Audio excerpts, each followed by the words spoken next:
buat duta film Kediri. Jos. Tambah jos, Luar muga-muga biasa. sukses kabeh. Sama-sama.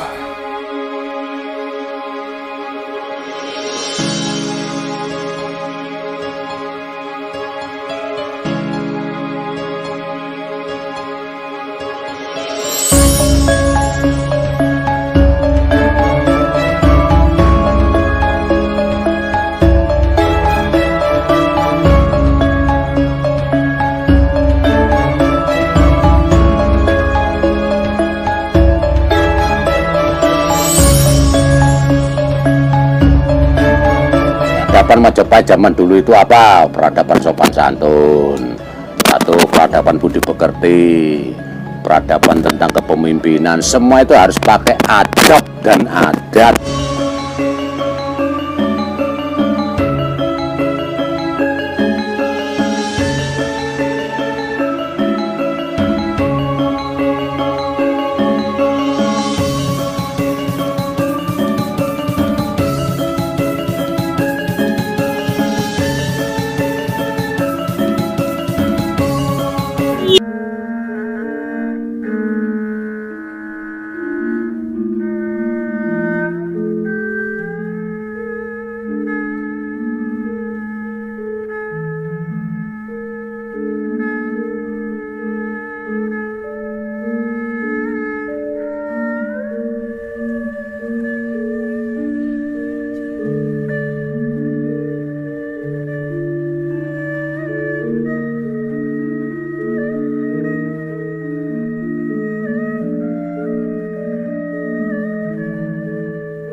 Rahayu, salam budaya, salam Nusantara.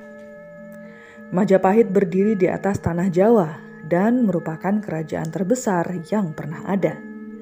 Tak lepas dari cerita sejarah Majapahit, Raden Wijaya adalah orang yang berjasa sebagai pelopor utama berdirinya kerajaan ini. Pemirsa, kita lanjut tentang Majapahit, kali ini membahas tentang rute pelarian Raden Wijaya ke Madura. Eits, ini sejarah ya, bukan legenda. Tetap stay tune dan simak sampai selesai.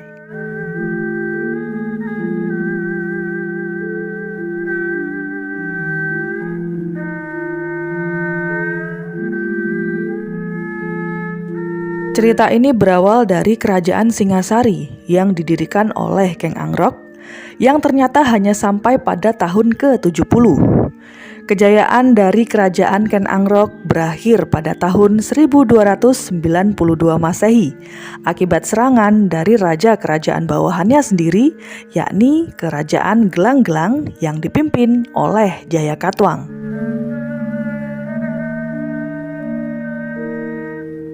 Prasasti Singasari yang bertarik 1351 Masehi memberitakan bahwa serangan Jayakatwang ini dilancarkan pada bulan Jyesta 1214 Saka atau antara pertengahan bulan Mei dan pertengahan bulan Juni 1292 Masehi.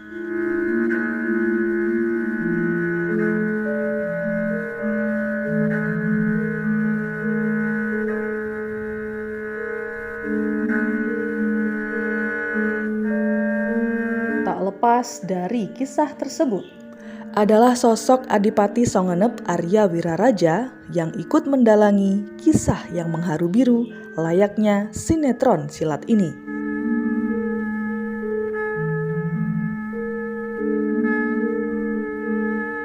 Pada masa pemerintahan Wisnuwardana yang merupakan ayahanda dari Kertanegara, Arya Wiraraja adalah pejabat penting berpangkat Demung atau Nayapati.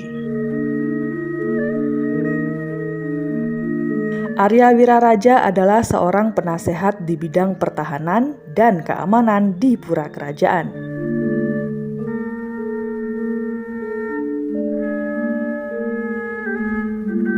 Dalam Negara Kertagama dan Kidung Panji Wijayakrama menyebutkan bahwa Arya Wiraraja sebagai tokoh Wereda Mantri yang memiliki pengetahuan politik dan internasional yang sangat bagus. Tak heran, karirnya cemerlang dan mendapatkan kedudukan yang tinggi sejak usia muda. Dan pada suatu ketika, Kertanegara menurunkan pangkat seorang Arya Wiraraja menjadi hanya Bupati Songenep dan praktis mengeluarkannya dari lingkaran dalam istana. Itulah sebabnya Arya Wiraraja menjadi sakit hati pada Kertanegara yang mengetahui bahwa Jayakatwang sedikit banyak memiliki warisan dendam sejarah masa lalu terhadap Kertanegara. Lalu Arya Wiraraja menghasut Jayakatwang dengan mengirim surat yang bunyinya kurang lebih sebagai berikut. Pati memberitahukan kepada Sang Prabu, Padukanata dapat disamakan dengan orang yang berburu. Sekarang inilah saat yang paling tepat dan baik. Tegal sedang tandus, tidak ada rumput, tidak ada ilalang. Daun-daun sedang gugur berhamburan di tanah. Bukitnya kecil-kecil, jurangnya tidak berbahaya. Satu-satunya yang tinggal adalah seekor harimau yang sudah tua renta. Awalnya Jayakatwang ragu, pikirannya bergejolak dan hatinya menentang oleh tawaran tersebut. Karena Jayakatwang merasa diperlakukan sangat baik oleh Kertanegara, namun di sisi lain patihnya yang bernama Mahisa Mundarang ikut mengompori bahwa nenek moyang Jayakatwang, yakni Prabu Dangdang Gendis atau Kertajaya, binasa akibat pemberontakan seorang petani dari Pungkur, yakni anak dari Nyi Endok. Jayakatwang diingatkan akan kewajibannya untuk membalaskan dendam kekalahan tersebut dan membangun kembali kerajaan Kadiri. Jayakatwang menyusun strategi militer untuk menyerang Singasari. Di antara Gelang-Gelang Madiun dan Singasari Malang terdapat pembatas alam berupa Gunung Wilis, sehingga sangat mustahil bagi para pasukan untuk mengambil jalan lurus ke arah timur. Lantas, pasukan yang akan menyerbu Singasari dibagi menjadi dua, yakni pasukan selatan dan pasukan utara. Pasukan selatan terdiri dari pasukan induk yang akan melewati jalur selatan yang dipimpin langsung oleh Patih Utama Kebo Mundarang. Sedangkan pasukan utara merupakan pasukan pancingan yang mengambil rute melingkari utara Gunung Wilis di bawah pimpinan Senapati Jaran Guyang dan dibantu oleh Bangodolok, Prutung, Pencak Sahang, Licing Kangkung, dan Kampinis. Dalam Kidung Harsawijaya menyebutkan bahwa pasukan utara sampai di Jurang Ansoka, yakni sebuah daerah jajahan Singasari. Setelah melewati Jurang Ansoka, pasukan utara melanjutkan perjalanan ke arah timur hingga berhari-hari. Dan setelah 7 hari perjalanan, sebelum gelap pasukan utara sampai di Kalituran untuk beristirahat dan memasang tenda. Perjalanan pun dilanjutkan ke esokan harinya, pasukan utara melewati desa Wewedon, yakni Bukit Wedon yang sekarang lokasinya berada di desa Turirejo, Kecamatan Lawang, dan berjarak 9 km di sebelah utara dari Singosari.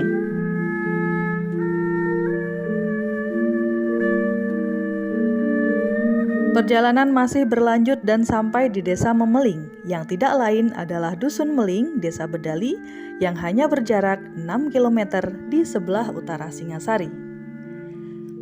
Pasukan utara berhenti di tempat ini dan membuat kegaduhan dengan membunyikan panji-panji perang sehingga membuat rakyat desa gempar dan lari ketakutan sambil membunyikan titir tanda bahaya kedatangan musuh.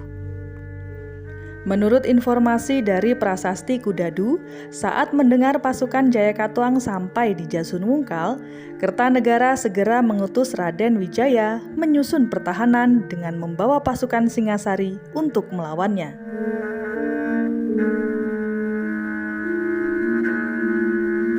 anak kandung Jaya Katuang yang bernama Ardaraja yang merupakan menantu Kertanegara pun ikut bersama rombongan Raden Wijaya.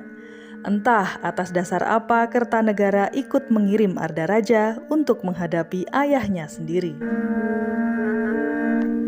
Nah, kita tilik prasasti Kudadu yang menyatakan ada sebuah daerah yang pernah dilewati oleh pasukan Jaya Katuang yang bernama Jasun Wungkal. Secara harfiah, Jasun Wungkal berarti bawang batu. Jasun adalah bawang dan Wungkal berarti batu. Ada yang berpendapat bahwa Jasun Wungkal sekarang bernama Desa Watu Kosek yang berada di Kecamatan Gempol, Kabupaten Pasuruan. Pendapat lain menyatakan bahwa Jasun Wungkal adalah Dusun Bangkal, Kecamatan Ngoro, Kabupaten Mojokerto. Akan tetapi, Bangkal sendiri artinya adalah pangkal. Tentunya berbeda dengan Wungkal yang artinya batu. Watu Kosek tampaknya lebih mendekati kebenaran, hanya perlu penelitian lebih lanjut mengapa bawang batu bisa berubah menjadi Watu Kosek. Oke, kita kembali ke topik utama. Saat Kertanegara mengutus pasukan Raden Wijaya untuk melawan pasukan kiriman Jaya Katuang, pertempuran pun pecah pertama kali di Kedung Peluk dan berakhir dengan kemenangan Raden Wijaya. Dengan demikian, pasukan gelang-gelang utusan dari Jaya Katuang pun yang kalah lalu mundur dan kembali ke arah utara. Jika dirunut menurut peta, terdapat sebuah desa bernama Kedung Peluk di Kecamatan Candi Sidoarjo. Namun lokasinya terlalu jauh dari rute pasukan utara gelang-gelang. Menurut isi prasasti, seharusnya Kedung Peluk berada di antara Kecamatan Singosari Malang dan Kecamatan Gempol Pasuruan. Namun sayang, sementara ini tempat tersebut masih belum ditemukan. Baiklah pemirsa, kelanjutan dari part 1 akan kami bahas di video berikutnya ya. Tetap stay tune di channel Duta Film Kediri. Jangan lupa tekan tombol subscribe agar tidak ketinggalan berita sejarah berikutnya. Salam budaya, Rahayu.